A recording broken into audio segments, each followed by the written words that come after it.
Oops கான்செப்ட்ல உள்ள ரெண்டு மெயின் டைப். ஒன்று வந்து காம்போசிஷன், இன்னொன்று வந்து அக்ரிகேஷன் அப்படின்னு சொல்லுவோம். ஸோ இந்த ரெண்டு மெயின் கான்செப்டை பற்றி குயிக்காக பார்ப்போம்.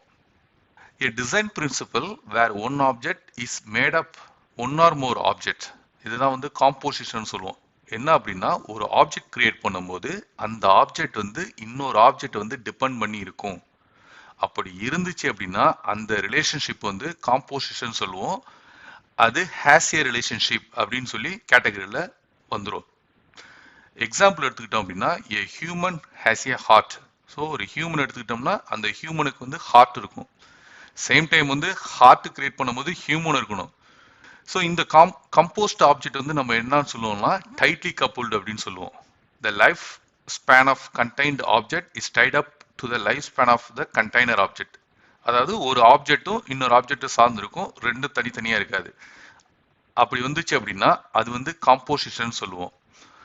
அக்ரிகேஷன், அக்ரிகேஷன்ங்கிறது வந்து வீக்கர் ஃபார்ம் ஆஃப் காம்போசிஷன் அப்படின்னு சொல்லுவோம். Where one object contains the reference to the other object. So compositionல பார்க்கும்போது build with another object. So அது வந்து tightly coupled அப்படின்னு சொல்லுவோம். ஒரு ஆப்ஜெக்ட் இல்லாம இன்னொரு ஆப்ஜெக்ட் இருக்காது. பட் அக்ரிகேஷன்ல வந்து வீக்கர் ஃபார்ம் அப்படிங்கிற போது என்ன அப்படின்னு மீனிங், நாங்க ஒரு ஆப்ஜெக்ட் வந்து இண்டிபெண்டாகவும் இருக்கலாம், டிபெண்டாகவும் இருக்கலாம். ஸோ அதனால வந்து ஒரு ஆப்ஜெக்ட்டுக்கு இன்னொரு ஆப்ஜெக்ட்டுக்கும் எந்த இத இப்போ ஆகாது. அப்படிங்கிற கான்செப்ட் வரும்போது அது வந்து அக்ரிகேஷன் அப்படின்னு சொல்லுவோம். இது வந்து ஹேஸ் ஏ ரிலேஷன்ஷிப் கேட்டகரியில தான் வரும். பட் இது வந்து லூஸ்லி கப்புல்டு அப்படின்னு சொல்லுவோம். ஸோ காம்போசிஷன் வந்து has a relationship tightly coupled, aggregation has a relationship loosely coupled அப்படின்னு சொல்லுவோம். Example, A human has A friend.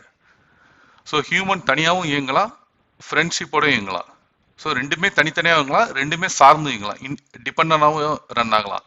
So அப்படிங்கிற வரும்போது அது வந்து அக்ரிகேஷன் அப்படின்னு சொல்லுவோம். The lifespan of the contained object is independent of the container object. So ரெண்டுமே வந்து நான் ஏற்கனவே சொன்ன மாதிரி தனித்தனியாக வந்து அது ஃபங்க்ஷன் ஆகலாம்.